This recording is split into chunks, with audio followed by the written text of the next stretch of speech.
Assalomu alaykum, yaxshimisizlar? Men vaqtli keldim. Vaqtli kelgan soat 12da vaqtlimish.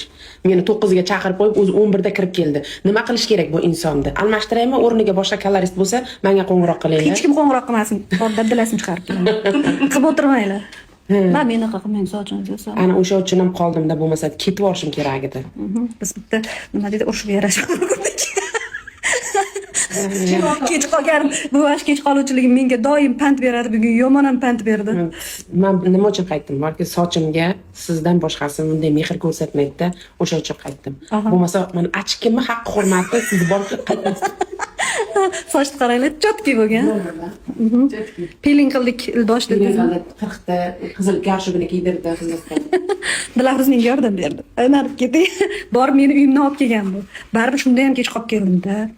Shu odatni men to'g'rilayman, ko'rasizlar. Endi go'r to'g'rilaydi sizda aytib qo'yay.